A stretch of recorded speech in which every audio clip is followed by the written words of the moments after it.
नमस्कार दोस्तों, आप देख रहे हैं इंडिया न्यूज स्पोर्ट्स। मैं हूं ऋतिक। ब्रेन लारा को हेड कोच बना दिया गया है सनराइजर्स हैदराबाद, जो कि आईपीएल फ्रेंचाइजी है। इस साल सनराइजर्स हैदराबाद ने 8वीं पोजीशन पर खत्म किया था जब आईपीएल 2022 खत्म हुआ था, और इतना खास कोई परफॉर्मेंस रहा नहीं था। शुरुआत के 2 मैच हारी सनराइजर्स हैदराबाद इस साल 2022 में आईपीएल के, उसके बाद लगातार 5 मैच जीती। फिर उसके बाद जब मुकाबले जीतने चाहिए थे, जब जहां पर इंटेंट दिखाना चाहिए था, तब जाकर सिर्फ एक मुकाबला जीती थी और 8वें पोजीशन पर फिनिश किया। लेकिन जो टॉम मूडी थे, अब उनको हम कह सकते हैं x head coach Sunrisers Hyderabad का, उनका जो था कॉन्ट्रैक्ट वो रिन्यू नहीं किया सनराइजर्स हैदराबाद ने, जिनका इस साल के शुरुआत में ही कॉन्ट्रैक्ट खत्म हो चुका था।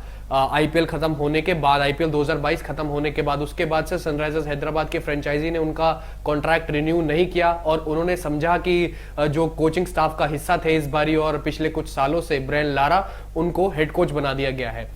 इस बारी जो पूरा उनका कोचिंग स्टाफ है, उसमें तो Dale Steyn fast bowling coach है, मुतैया मुरलीधरन जो कि स्पिन के लेजेंड है, स्पिन बॉलिंग के, वो स्पिन बॉलिंग कोच है, और साथ में हिमांग बदानी है, वो इस बारी फील्डिंग कोच है। इनके अलावा सिर्फ एक ही एग्जिट हुई है कोचिंग स्टाफ में से, जो कि हेड कोच थे टॉम मूडी।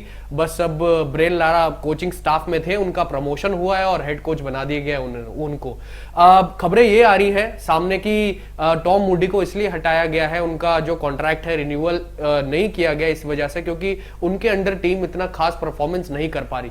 2021 में और 2022 में इतना खास परफॉर्मेंस नहीं करा टीम ने। सनराइजर्स हैदराबाद ने अगर हम बात करें तो 2018 में रनर्स अप थी, 2016 में आईपीएल जीता था उनके अंडर ही, और 2013 में जब सनराइजर्स हैदराबाद टीम आई थी आईपीएल 2022 में नई, तब से ही हेड कोच थे Tom Moody.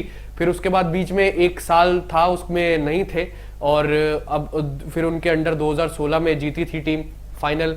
David Warner top scorer थे आईपीएल के तभी, और तब अच्छी टैक्टिक्स उन्होंने अपनाई थी। लेकिन हमने देखा साल दर साल जो था उनका थोड़ा सा टैक्टिक्स में चेंज आता गया, थोड़ी सी डिप होती गई उनकी टैक्टिक्स स्ट्रैटेजीज। इसलिए मुझे लगता है कि खबरें भी यही आ रही हैं कि टॉम मूडी को हटा दिया गया है, उनकी जगह पर ब्रेन लारा को बना दिया गया है। ऐसा ही कुछ हुआ था पंजाब किंग्स के साथ इस बारी, क्योंकि उन्होंने अनिल कुंबले का जो कॉन्ट्रैक्ट था रिन्यू नहीं करा। खबरें ये आ रही हैं कि ओवेन मॉर्गन को बनाया जाएगा, और दो और उनके दावेदारी में हैं कोचेस जो कि इंग्लैंड से ताल्लुक रखते हैं, लेकिन अभी फाइनल नहीं हुआ है। फाइनल होगा तो हम आपके साथ आगाह करेंगे वो खबर आपको फटाफट उसी टाइम। लेकिन पंजाब किंग्स का भी यही कुछ इशू आ रहा है कि अनिल कुंबले को जो कॉन्ट्रैक्ट था हेड कोच का वो रिन्यू नहीं किया गया है, और अब देखना यही होगा कि सनराइजर्स हैदराबाद जो कि इस बारी 8वें पोजीशन पर उन्होंने आईपीएल 2022 का सफर खत्म करा था, वो आगे जो अगला साल 2023 में आईपीएल के किस तरीके की परफॉर्मेंस करेगी।